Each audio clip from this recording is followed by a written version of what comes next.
Hello, everybody. Welcome to the very first Blab session of the Millennials Revealed series.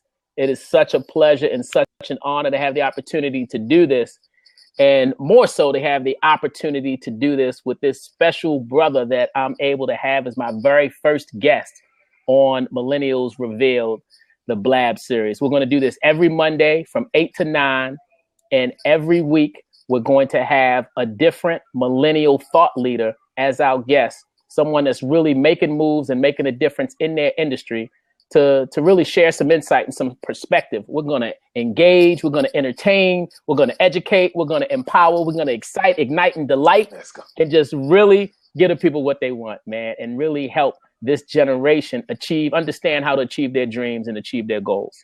But in addition to that, we want the older generations to also understand. We want to provide, this is called Millennials Revealed. So we want to provide some revelation to the older generations. The whole purpose of this Blab series, it started with the book of the same title. My very first book, Millennials Revealed, released late last year, got some really great reviews. And so I wanted to extend it beyond the book and also provide some ongoing insight about the millennials out there that are the leaders in their respective industries, and help not only other millennials understand how to succeed and achieve, but also help those that are seeking to connect with this generation understand what it's going to take to make real and meaningful connections. So the whole purpose behind this series is to really create climates of inclusion and cultures of collaboration with millennials and their generational counterparts. And so that's what this is about. So welcome. Thanks to all those who registered and all those that have joined us. And without further ado, I'm so excited to introduce my brother, my friend, my man, Mr. Ash Exantis, a.k.a. Ash Cash, a.k.a. the voice of Harlem. Yes, sir. For those of you who don't know Ash, and Ash, I'm going to let you do a little intro about yourself. But I want to get this right. Ash is a 15-year banking veteran, professional, a personal finance expert, motivational speaker, and the author of 2 incredible Amazon.com bestsellers, which is Mind Right, Money Right, 10 Laws of Financial Freedom, and What the FICO, did I say that right? Yeah, absolutely. Yeah. What the FICO, 12 steps to repairing your credit, and has quickly become the leading financial expert for millennials. So why don't you talk to us a little bit about that, Ash, and talk to us a little bit about your track record and how you became the go-to guy and financial expert for the millennial generation. No, absolutely. So, as you mentioned, first and foremost, thank you so much, for having me on, because this is such a pleasure. The work that you've been doing with millennials for so long is work that's needed, and to be on this platform and be the first on this platform, I appreciate it. But as you mentioned, been in banking 15 years. So I've done everything in banking, from personal banker, private banker, branch manager. I was the CEO of a credit union for a short amount of time. So I've done everything in banking. And really, one of the things I like to call myself an OG millennial. So I'm a millennial, but I'm one of the older millennials. And because of that, I grew up under the tutelage of my exes. Salute to my exes and my baby boomers. So I got the wisdom. I got the wisdom and the knowledge, of my ex generation, of my baby boomers. But at the same time, I am a millennial. So there were characteristics and things that I learned from Generation X. I learned from baby boomers, and I kind of said to myself, you know what? My generation, we do things a little different. So for a long time before, there's been a hype around millennials, or, before it was, us taking over, because that's what's happening, and takeover is happening now. But before that, I always would look at the space, at the spectrum of financial experts, of financial education that's out there. And I was saying, a lot of this stuff is not necessarily talking to us. And that's how, I started in my journey to become a personal finance expert. And, specifically, I didn't know what to call it at the time. I just knew that, that there wasn't a voice that was talking to me and my generation.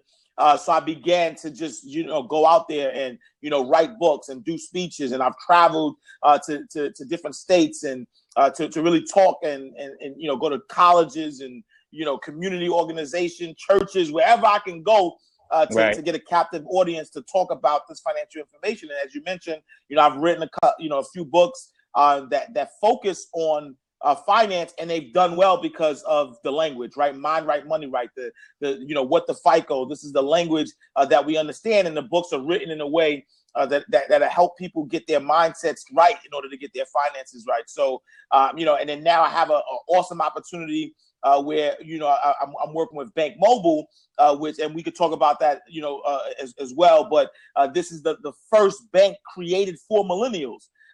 Create a bank created specifically for millennials. Specifically for millennials, So my money's no good there as an absolutely not. Keep the money. No. We're joking. No, and it's funny because it's specifically for millennials, but it's also for our tech savvy X's and our tech savvy baby boomers. But our main focus is millennials because again, when you look at millennials and when you look at finance in general. We set our own rules, and there's certain rules that may have applied in Generation X. There are rules that may have applied to the baby boomers, but the rules are different now. And we need institutions. We need companies. We need people who are going to embrace that change and cater to this generation. And that's what we're doing at Bank Mobile. So I'm the financial empowerment coach. So there's a lot of education that I'm going to be doing. A lot of one-on-one counseling, coaching, that we're going to be doing with millennials. So, it's just a great opportunity to really tap into a market that everyone wants to have access to, but just doesn't know how to access it. And as someone, again, who is a millennial himself, this is a great opportunity to continue to, expand the brand, but also spread that message. Right. Now, you touched on a couple of things, and one of the things that I want to share, you touched on a couple of things, and one of the things that I want to revisit is you are an OG millennial, yes. Right? So for all those that are tuned in that don't understand the parameters or the definition of millennials, yep. Millennials are those that are born between 1980 and 2000. So they're roughly between the ages of 16 and 36 right now. So that's a large spectrum. And there are a lot of different needs and wants and expectations that come with the different life stages of millennials. Absolutely. Now, being a millennial empowerment expert myself and a millennial insights expert, you talked about institutions. And one of the things that I happen to know is millennials tend to be a little more resistant to the institutions, mm-hmm. right? To larger institutions, whether it's big business, whether it's government, and even to some degree, the educational institution. But tonight's topic is really about getting financially fit for the new year. So let's focus on the financial institutions. And you talked about Bank Mobile. So with millennials' resistance to institutions and what they represent, what do you think it is about Bank Mobile that has allowed them to be embraced by the millennial generation? No, absolutely. I think a couple of things is, first and foremost, no fees, right? So absolutely no fees. When you think about the reason why millennials are against institutions is because the lack of transparency, the lack of trust. Mm-hmm. So when you look at the big banks who, sort of pretend as if they are looking out for your best interest, but at the end of the day, the best interest is for the shareholders, and there's no real transparency as to how they make their money, why they're in business, things of that nature. That's where that lack of trust comes. When you think about, millennials grew up during when the subprime mortgages, when all of these financial institutions, were duping people with, subprime mortgages, adjustable rate mortgages, not letting people know and understand, how those things work. So that's where the mistrust came. When we looked at the bailouts that happened, and then after the bailouts, there really wasn't any support towards, Main Street. So there's a lot of what we saw as we were coming up that made us distrustful of the big banks because it looked like the best interest was for, you know, the big banks. So when, you know, as somebody who worked for the big banks, part of why I decided to go the credit union route was because I said, you know what, you know, in a credit union, the people own the institution. But some of the issues, and I'm still a big fan of credit unions, but some of the issues that happen, you know, when you think about credit unions are old institutions. So a lot of the technology that we are millennials, that the convenience that we're looking for, the technology that we're looking for, is not necessarily provided by credit unions because of, you know, these are institutions that's been around for a long time. They are supporting their members by providing, you know, higher interest rates on savings, things of that nature. But they from a technology perspective, they can't meet the needs. So when you look at a bank like Bank Mobile, that is the first. It's an app-based, you know, an app-based bank, right? So there's no physical branches. There's no, you know, there's no lines to wait on. It's really you download the app. You become a part of this bank. You get free ATMs, no overdraft fees, all the convenience, all the, you know, fully transparent, nothing hidden. You know, this is a movement, and there's other, you know, other banks out there and other, you know, financial tools out there that are catering towards millennials, and that's what we're looking for. We're looking for we're looking for the convenience. We're looking for products and services that are working in our favor to make it easier for us to bank. Well, it's interesting. You say in the book, Millennials Revealed, the subtitle was the 7 biggest expectations that millennials have of themselves and your organization. And chapter 2, the second expectation is convenience. And I talk a lot about financial institutions in chapter 2. And as I listen to you talk about it, leveraging technology to appeal to the expectation. It's not just a want or desire. It really is an expectation. So appealing to that expectation of convenience by leveraging technology. And then transparency is another critical point that you touched on. And I could see why, and I'm surprised that more institutions, particularly financial institutions, haven't fallen in line and followed suit with that approach that you and your colleagues at Bank Mobile are taking. So my hat off to you guys for taking that approach. Appreciate it. Now, my next question is, as we're going into the new year, we've already entered 2016, and everybody has their New Year resolutions, myself included, you know, goals. I have goals that I want to achieve every year. So I set my goals, right? Yeah. And they can fall under the definition of New Year resolutions. And I think I read a statistic that 47% of Americans set New Year resolution goals. That's a lot. That's almost half of America. That's a lot of people. Absolutely, yeah. And in that same article that I read, the data says that 8% of the people actually follow through on those New Year resolutions and stick to it. Yeah. Now, what do you think that data is on par with the millennial mindset and their approach to sticking to something that they commit to? I don't think it's on par, because when you think about millennials, and you know, part of what we are looking for is, you know, we want to control, and you know, I'm using a lot of, if you notice, I'm using a lot of buzzwords from Millennials Revealed because I have read the book, right? So we're looking for control and customization, right? So when we look at the control and the customization, as long as we're included in our goals and aspirations, we're going to commit to them. We're going to stick to them. You know, we are flexible though, so that if things start to happen, or if things sort of shift around where we have to move things around, we're not stuck on doing it one way. We're totally okay with being flexible, where if something comes up and we have to you know, deviate for a little bit away from that commitment, that we will. But at the end of the day, we are a generation that is looking to have goals and have those goals fulfilled.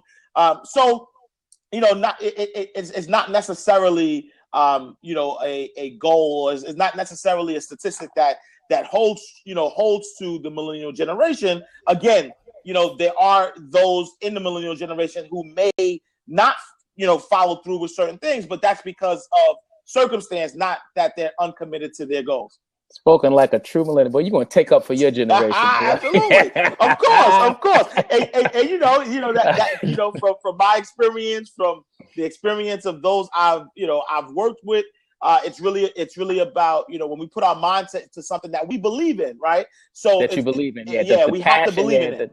The passion is critical in my experience. Yeah. Absolutely. Well, so let me bring this up. Let me ask you this. Yep. Now, one of the biggest New Year resolutions is always fitness, right? The gyms get packed. The gyms are mobbed out in January, at least the first 2 weeks anyway, right? Yep. And so, but right up there with people's commitment to their physical fitness, right up there is financial fitness.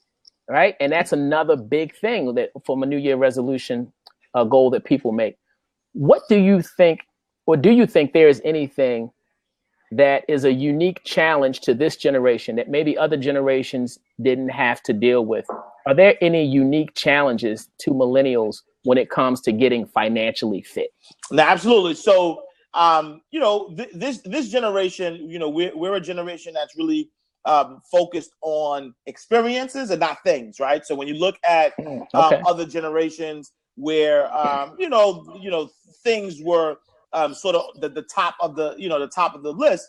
That was true for me and my generation. Absolutely, you know what I'm saying? We like nice things. Absolutely, Don't judge us. Absolutely. But for the millennials, millennials like experiences. So a lot of times we will put certain things to the side and not necessarily take care of, certain aspects of our finances because we want to enjoy the experience, right? So, for instance, when you think about retirement is something that if you look at some of the past generations, it's something that was top of mind, that was kind of drilled in financially, that they have to, save for retirement. It was something that people looked at. But when you look at this generation where we don't even know if Social Security is going to be around for us, so that should be the trigger that we start to save for retirement. But it's actually the opposite, because there's this thought process about whether Social Security and retirement things are going to be around.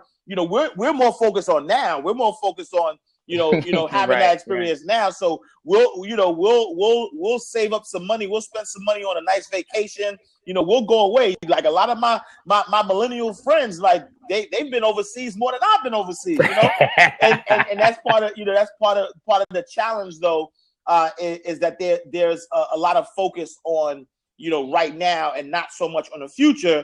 So that's one of the things that there needs to be a shift, as it relates to millennials, really having that balance, right? Understanding that it is important to, have experiences, but you want to make sure that you're, planning ahead for the future as well. Okay. I want to say to the guests that we have that are listening in, there is an open seat. And if anyone wants to jump in the hot seat and ask Ash Cash and ask a question, please feel free to chime in and tap that button to jump into the open seat. And we'll invite you in to join in on the conversation. But in the meantime, as people are getting their nerve up, Ash, to decide if they want to jump in and join the conversation, you're a financial expert, guru, if you will. So a lot of people, and millennials in particular, come to you for financial advice.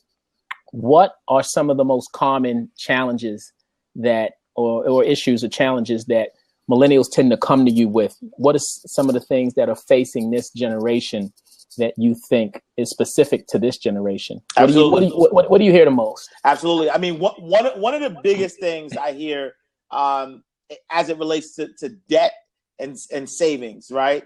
And debt, savings, and income. So a lot of millennials have a lot of debt, right? So a lot of them may have a lot of student loans. Oh, they're going to Dubai and right, exactly. they're paying for these experiences somehow. But when you also look at the income that they're earning, a lot of millennials are not earning the incomes that Generation X and our baby boomers were earning.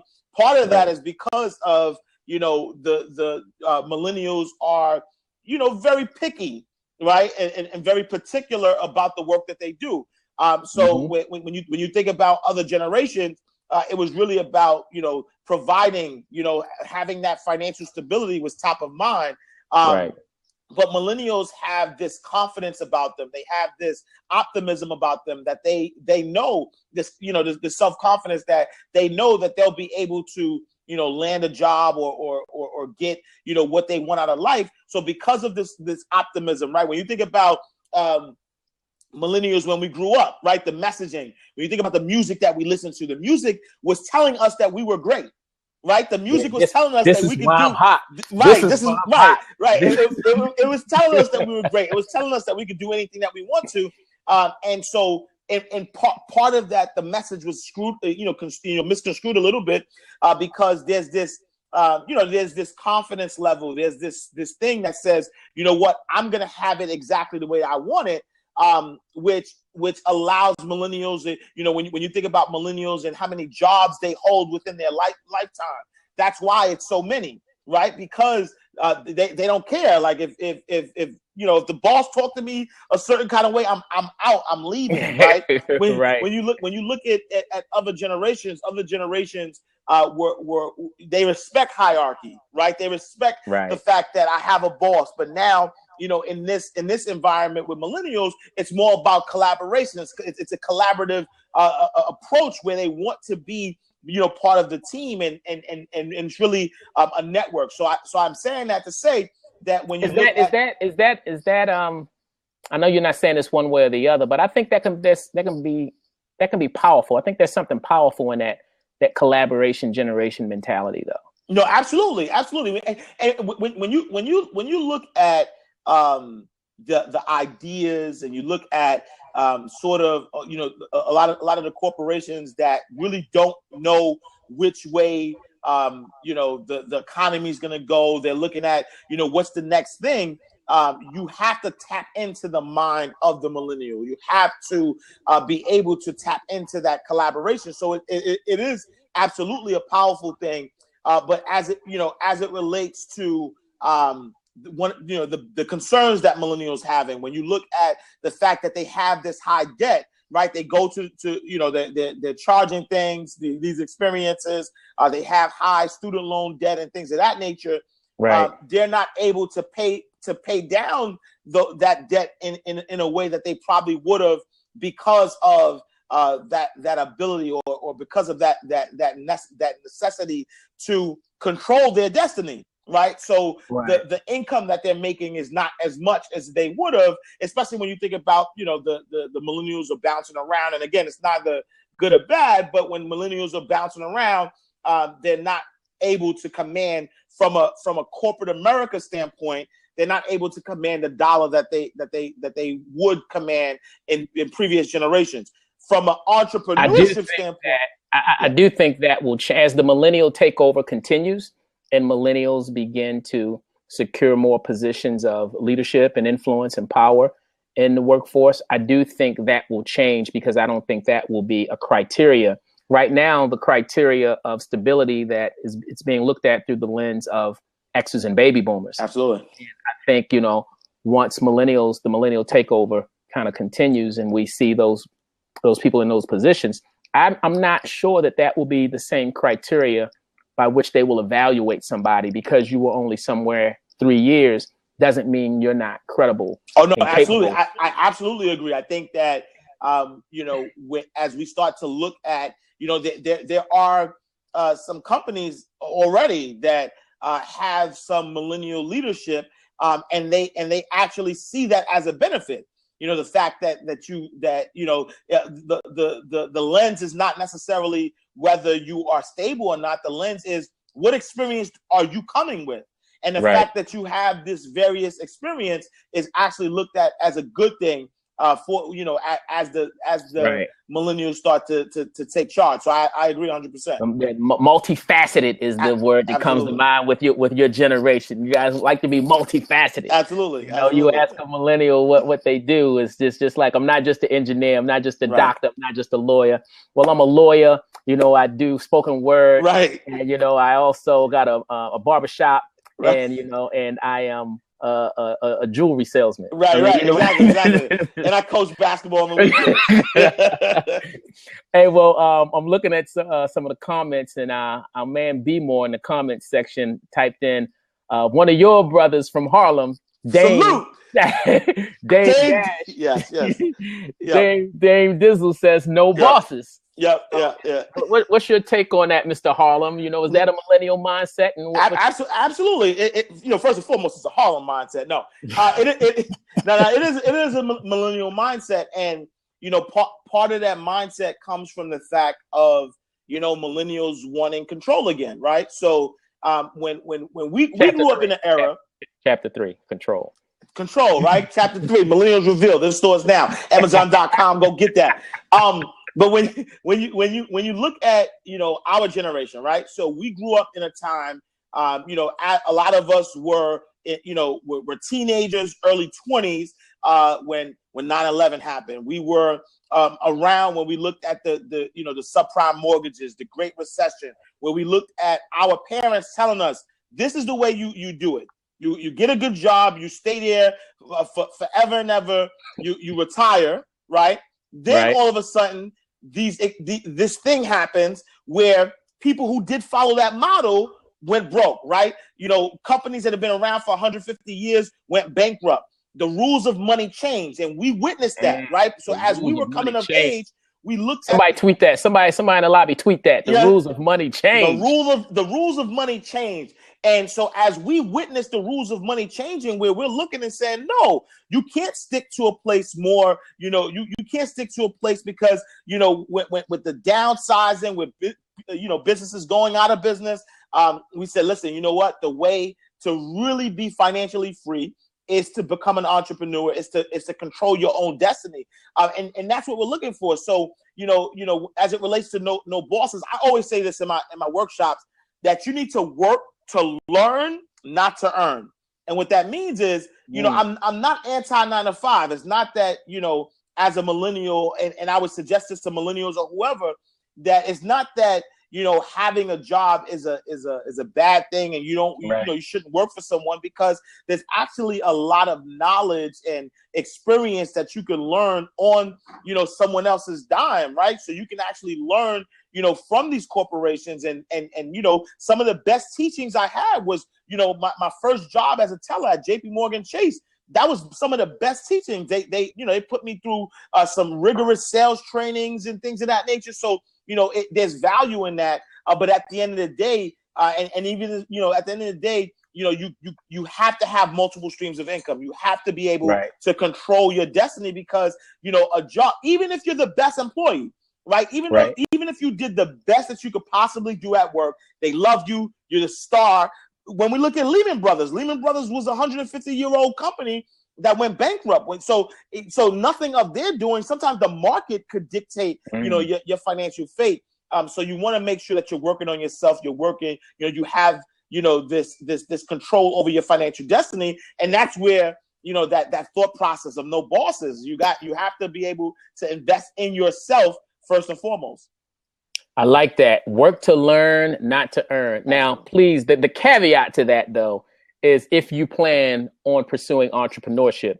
If you plan on being an employee, then you need to work to earn. Absolutely. But you know what, though, even if you plan on being an employee, I do still think that you should work to learn, right? Because the one thing they say knowledge is the one thing that once you have can never be taken away from you, right? So when you think about, you know, you go to work and you work to learn, there's a direct correlation with what you can earn based on what you know, right? So if you go to work and your main focus is I want to earn money, then you're not gonna last, because your focus is on the money. Go ahead. And that focus on money is not gonna help increase your bottom line. But if you go there with the main if focus, I could pass a collection plate through the screen, let the right people say, let the people say amen. You know, so the focus has to be on learning. It has to be, you know, on maximizing your full potential, because as you continue to learn, right? You know, one of the things that for me, when I went into banking, my knowledge was, I always wanted to gain knowledge. So when I was a teller, I wanted to be a personal banker. When I was a personal banker, I wanted to be the branch manager, because when those opportunities come about, they're not going to look for the person that they want to train. They're going to look for the person that knows it, right? So you have to focus on learning. Work to learn, not to earn, you know? All right. So looks like B More has a question. And B More, we welcome you to join the open seat, brother. But Ash, I don't know if you see B More's question in the chat section. You know, Yeah. Can you speak on the impact of spending with businesses in one's community? Absolutely. I think it's very important, right? Especially when you look at the millennial generation, right? So the millennial generation is about community. The millennial generation is about causes. The millennial generation is about purpose and passion. So a lot of times when you look at what our core values are, if we are not supporting the businesses in our community, right? So we are in that community for a reason. We're in that community for a reason, but if we're not supporting the businesses in that community, it will now directly affect that community to a point where that community is not your community anymore, right? So that's how you allow, you know, other things and other people and other businesses to come into that community, because the businesses that support your community, you're not supporting.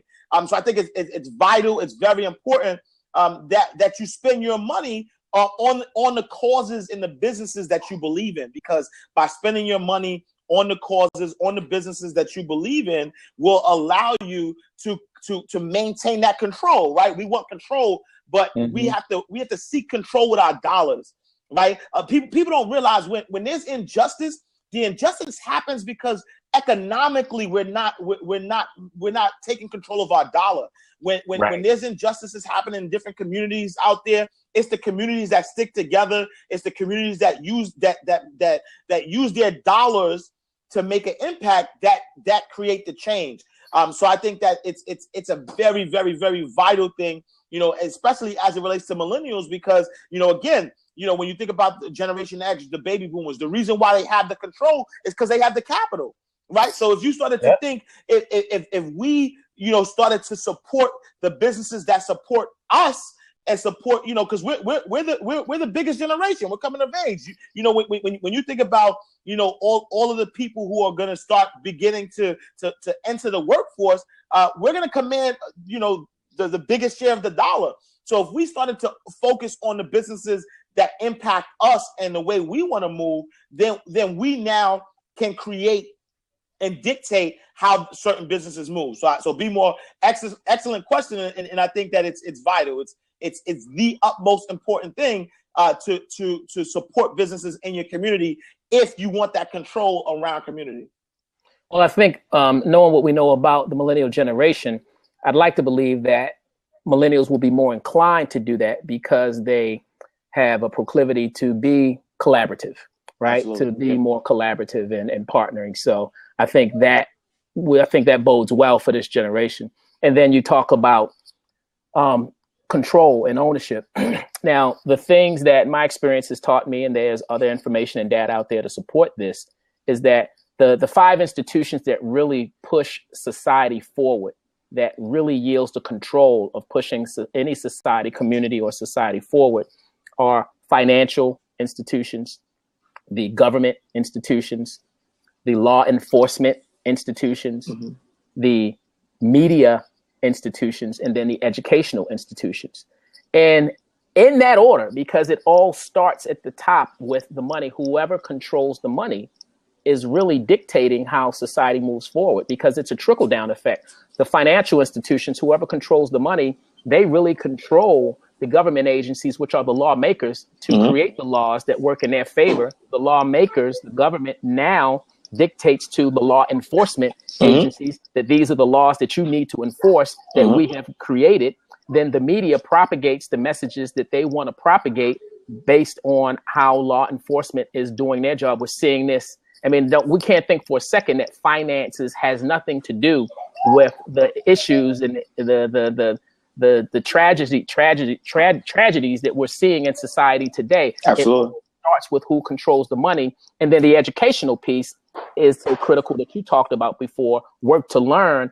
If you don't educate yourself, you'll never be able to understand how to integrate yourself into any of those institutions or multiple institutions to really be able to impact change. But that's where the change happens, and it starts at the top with the financial institutions. Absolutely. So you are in a very powerful position, in all seriousness, man, to help impact change and to correct some of the injustices that we see that are taking place in society today. No, absolutely, absolutely, and I think when you think about callings and you think about purpose, that's something that I realize every day. There's no coincidence that I was born in a space to be able to learn from Generation X, from the baby boomers. There's no coincidence that I'm part of a generation that is the next generation to usher change in the world. And again, banking is something that sort of I fell into, but there's no coincidence at all. So I agree that as we continue to educate ourselves, and I think that's why it's important, right? That millennials educate themselves and become educated on finance, because as they educate themselves on finance and they realize how to properly manage their finances, even from a personal perspective and even from a business perspective, then we fully are able to move the world in a direction that we feel the world needs to go. Because all those institutions that you mentioned, there's no coincidence either that millennials have a distrust for those institutions, because again, these institutions are not transparent. They're not fully transparent on what they're doing, why they're doing it. And we want to be included. We want to know why you're doing what you're doing. Right. Yeah. Well, what are some of the most common missteps? I'm hesitant to say mistakes, right? But what are some of the most common missteps that you think young millennials that are just getting going, young professionals, you're really just getting your life going? What are some of the common missteps that you think this generation makes when it comes to getting financially fit or getting their finances in order? Absolutely. I think the biggest misstep is budget, right? Not setting up a budget.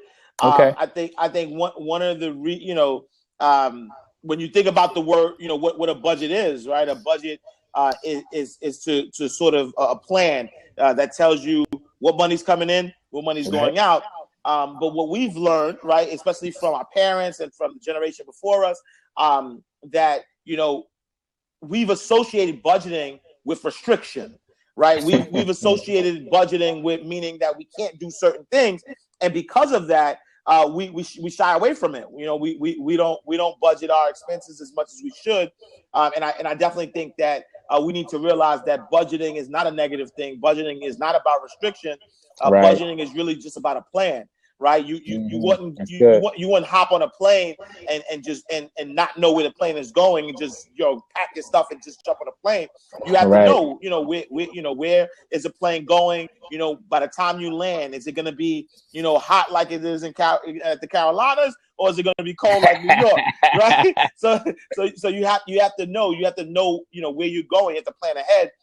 So we have to understand that it's really about budgeting, right? That we have to, it's really about a plan. One of the other things that I would say is a misstep also is our level, and it's going to sound weird that I say this, but our level of confidence and our level of optimism, right? I think that as it relates to our finances, because we're confident, because we're optimistic, we kind of feel like everything is going to be all right, and everything will be all right. But at the end of the day, that financially, if you want to be financially fit, you have to take advantage of your youth first and foremost, because as you start to save for retirement, as you start to save, save period and invest, when you think about compound interest, the sooner you start to save, the sooner you start to begin to save your money, invest your money, the more opportunity that money is gonna grow. So because of our optimism, because of our self-confidence, we continue to put off. I mentioned earlier retirement. We continue to not pay down debt, things of that nature. So I think that our optimism and our self-confidence can be a misstep if we're not properly planning. And another misstep, I would say, not focusing on savings enough. I say that you should at least have 6 to 8 months of expenses saved in an account. But because we're the generation that loves to focus on experiences, a lot of times we'll put savings aside, focus on experiences, and not realizing that if a lot of us do live paycheck to paycheck, a lot of us do have high debt. So if you're living paycheck to paycheck, if you have high debt, if something happens and you no longer have that money coming in, how are you going to support yourself?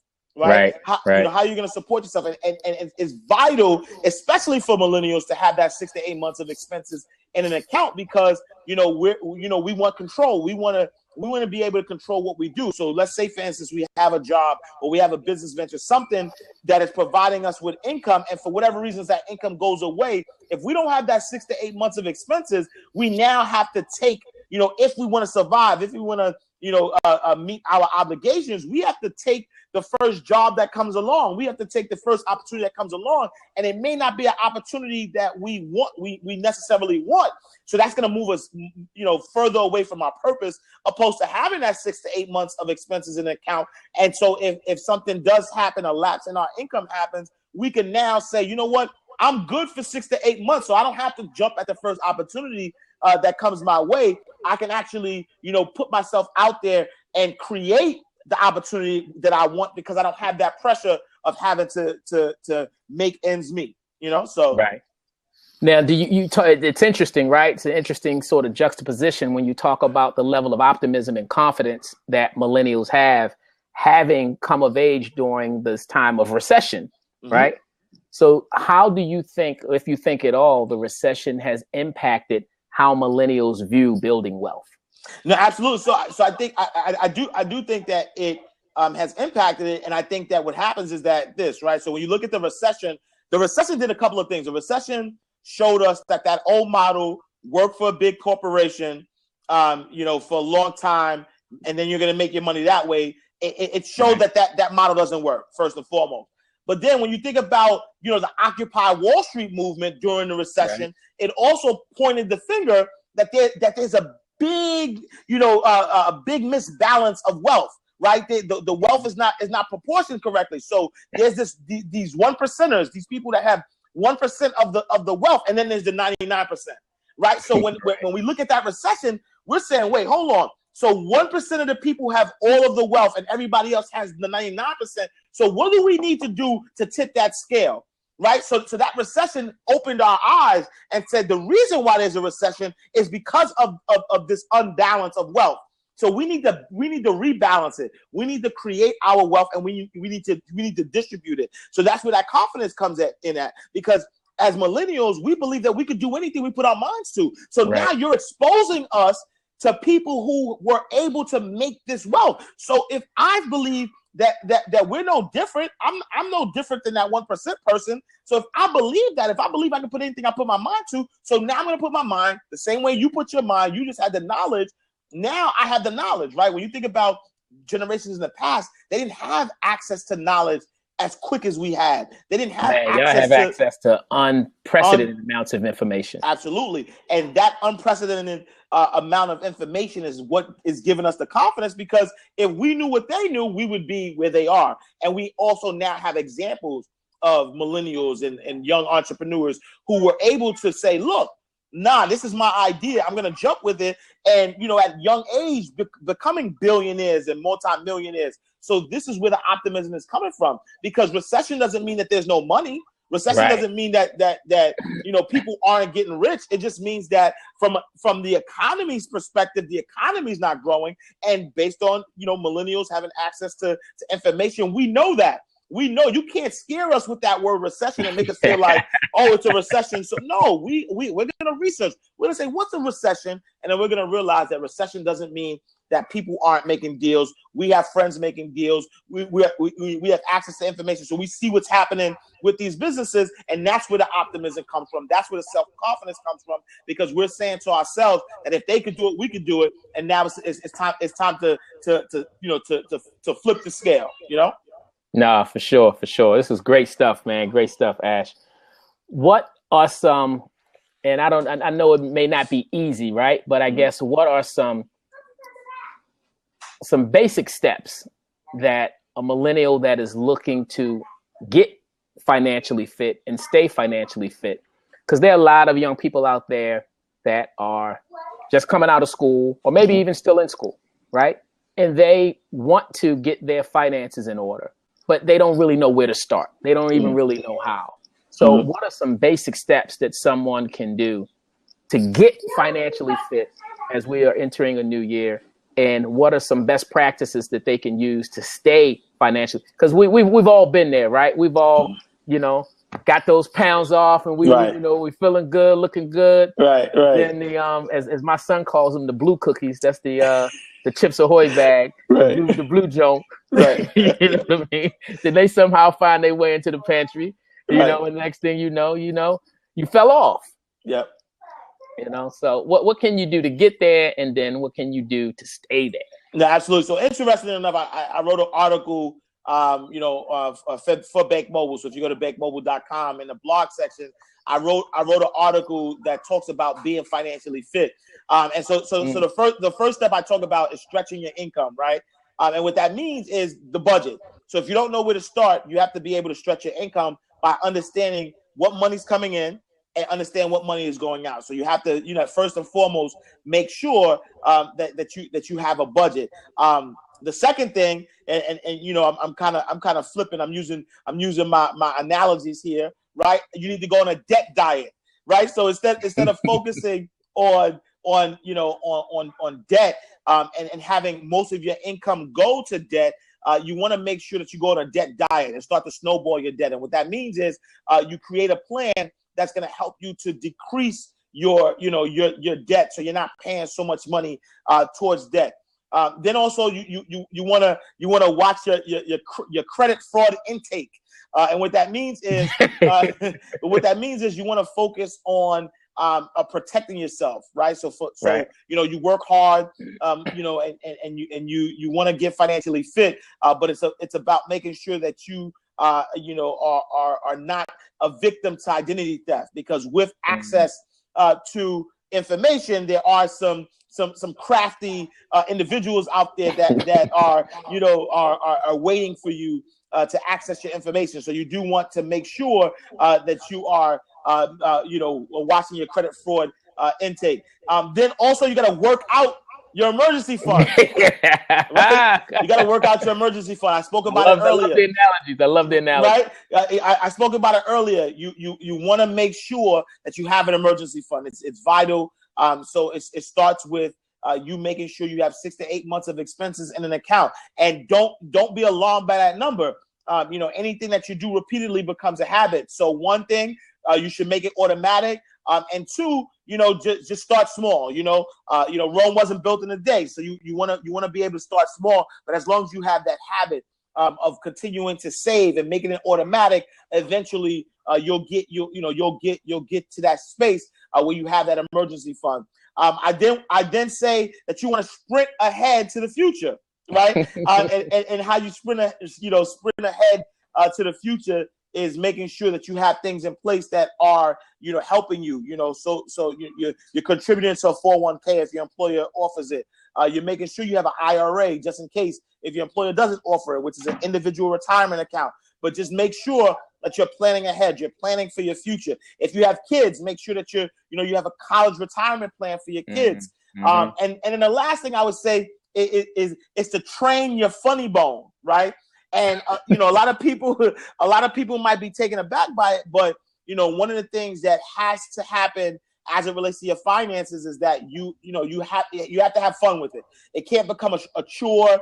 It can't be something that you have to do. It can't be rigorous, especially as it relates to millennials, because again, millennials, we want that control. We want that customization. So if it's something that we feel, it's a daunting task, it's something that we just don't feel like doing it, we might do it because it's the first of the year.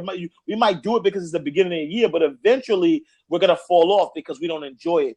So just make sure that you're setting these goals, and as you're setting these goals up, these are goals that you're going to stick to because this is something that is realistic to you. It's something that fits you, but it's something that you enjoy.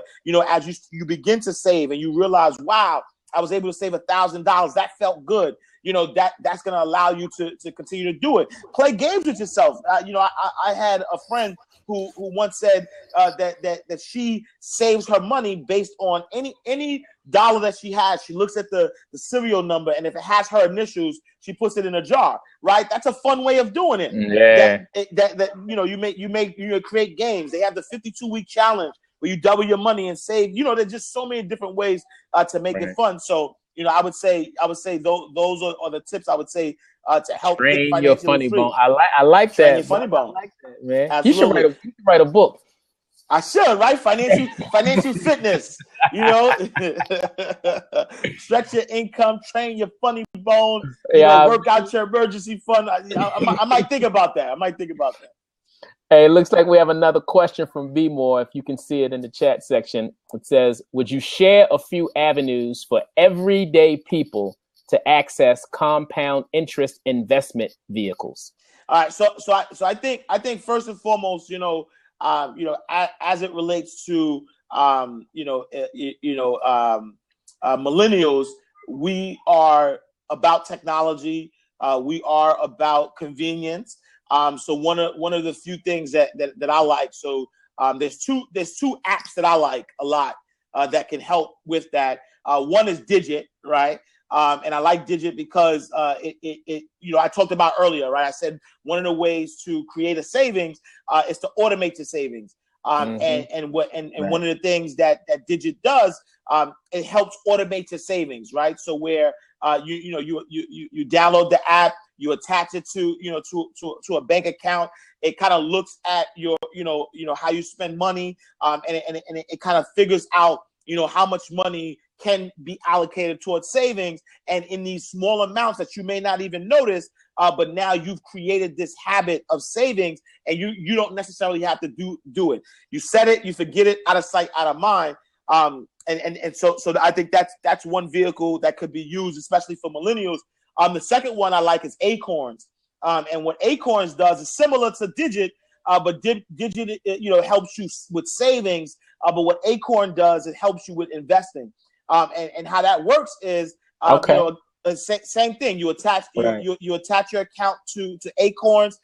Every time you make a purchase, it rounds your purchase up to the nearest dollar, and that change they take deposit into an account, and now they're investing that money for you. So now you're actively investing your money, and money that, again, you're not really gonna notice. If you pay $4.50 for something, and they round it up to $5, that 50 cents you're probably not going to notice. But now when that 50 cents goes into an investment account and it's investing and it's earning interest on top of interest on top of interest, that is what compound interest is. That's what's going to help you. So I think those two vehicles, Digit and Acorns, are definitely good tools out there that can help you invest your money and take advantage of compound interest. And I would imagine those are two apps that are resonating well with millennials, because going back to your point earlier, they're leveraging technology to offer convenience, and they're giving you control. Absolutely. And honestly, other financial institutions, other companies, if they're not, jumping on board, if they're not realizing that this is the way to go, they're going to lose, and it's going to be too late. And then there's going to be a change in the guard. And, it's one of those things that you have to be able to conform. And unfortunately, some organizations, they don't want to change, right? They want to stick to the same thing that they know, the saying, if it ain't broke, don't fix it. But at the same time, by doing that, you become antiquated, and then you lose out. So Hey, bro, it's hard, and I've seen it so much over my career. It's hard to tell somebody who's been winning for so long that what they're doing is wrong.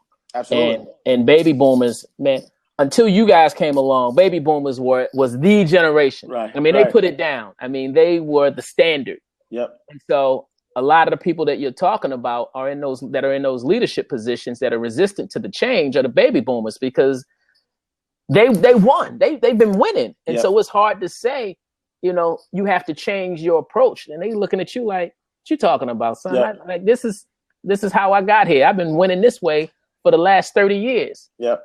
Now, and not to cut you off, but we've seen a real example of that 2008 presidential race, right? If you think about it, the Republican Party was like, what? I'm not going to Facebook to talk to nobody about the votes, right? We've been winning this way for years. We're not going to do that.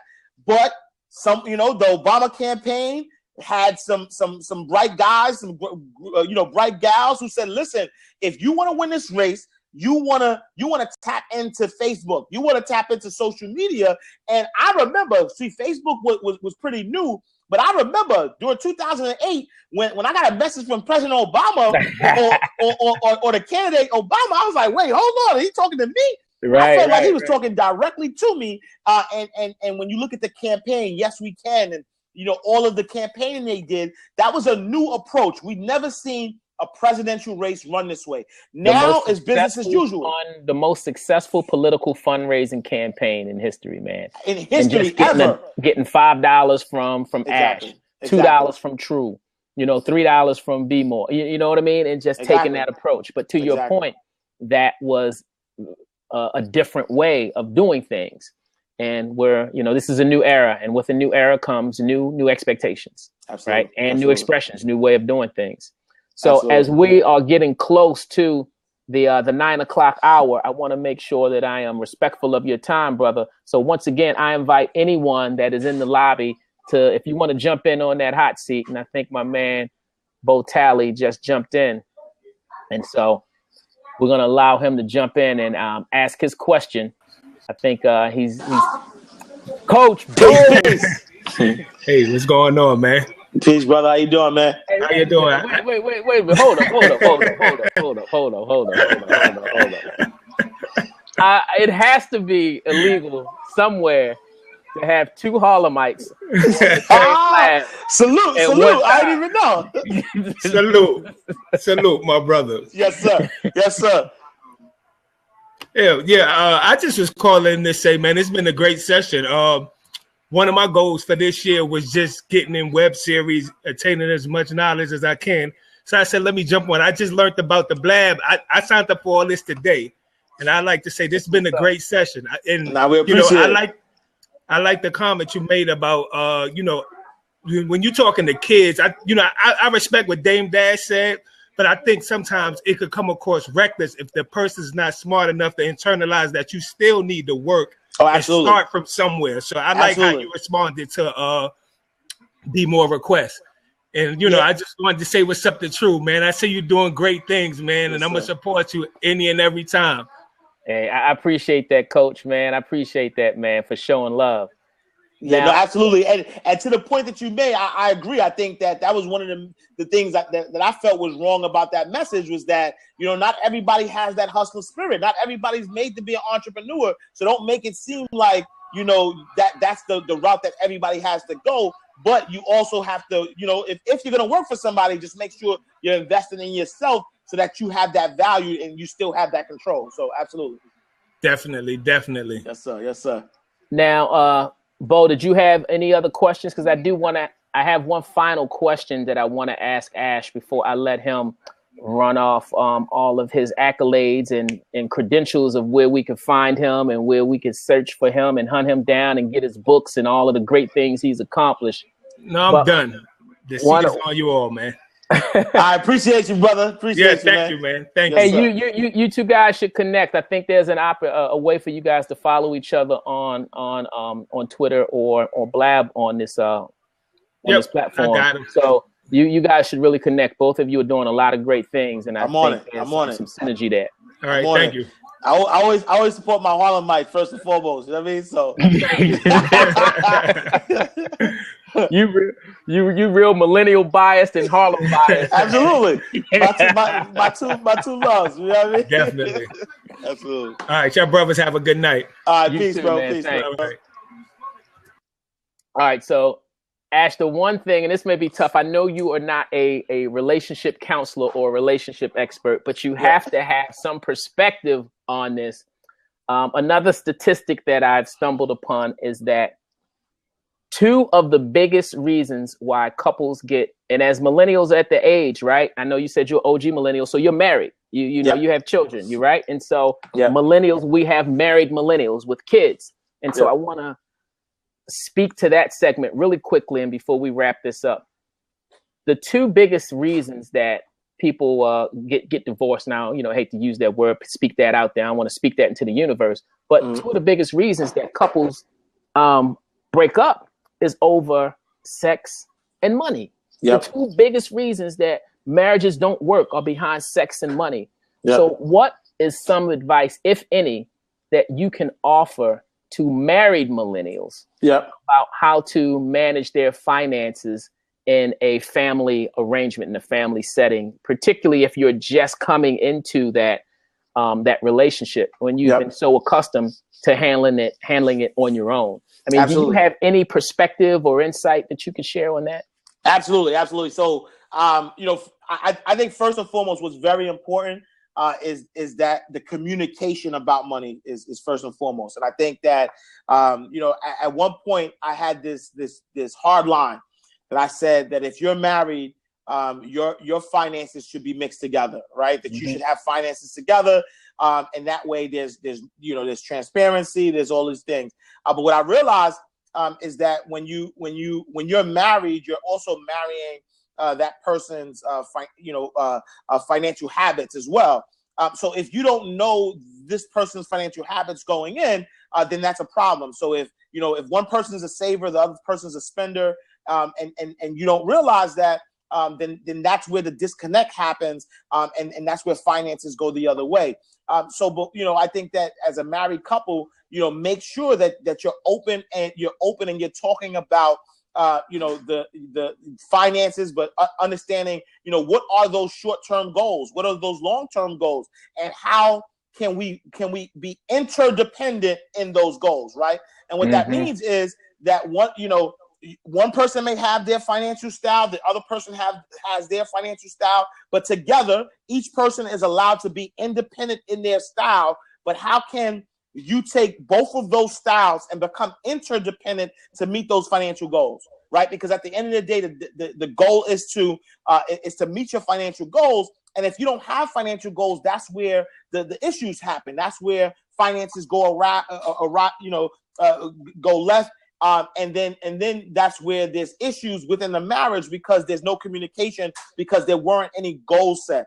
So if you set goals, and if you set goals as a couple, short-term, long-term, short-term, middle term, and long-term goals, if someone is deviating away from those goals, no matter what their financial style is, then it allows for a better conversation because you guys have set those goals together. So I think whether you decide to keep your money put your money together and deal with finances as one, if you decide to keep the money separate, but just allocate certain bills and certain spending to, whatever you allocate, whatever works for you, you have the freedom to customize, your finances the way it works for you individually. But together there has to be a common goal. If there's no common goal, that's where we see things go left because there's no common goal. So make sure that goal is common. Man, very, very well put. I mean, if you guys don't have a mutual understanding of what success looks like, you have one person, if y'all got $12 in savings, they're like, hey, I thought we was good. It's double digits. Right. You know what I mean? Exactly. Absolutely. Hey, Ash, I can't thank you enough, brother. I appreciate you. Thank you so much, man. I really appreciate you taking the time to share your expertise, your knowledge, and your wisdom on this Blab, man. I know so many people are going to be blessed by it. I know I have been. And we are here every Monday from 8 to 9, the Millennials Revealed Blab series, where we will help to inspire, empower, and educate millennials on topics ranging from finances to education to relationships to race relations and everything in between. Ash, thank you for being our very first guest. Thank you, brother. Thank you, brother. This is historic. This is historic. Yes, sir. Yes, hey, sir. Let the people know where they can find you, man, and how they can get in touch with you. No, absolutely. So you can visit me on my website, www.iamashcash.com. I'm on all social media. You just follow me at IamAshCash. And, you know, my books are available on my website as well, but definitely check me out on Amazon.com as well. I am Ash Cash. And I'm also Google. You know what I'm saying? So my millennials out there, you know, I know y'all about that knowledge, you know, about that search, you know, that search life. So, you know, I'm Googleable, man. Just Google me, Ash Cash, man. I'm there. I appreciate you, brother. My man. Thank you, man. Salute, bro. I appreciate you, man. One love. All right, brother. Peace. Peace. And thank you all that joined. I hope you guys got a lot out of this. I will see you next Monday. Millennials Revealed every Monday from 8 to 9 p.m. Eastern. Good night, everybody.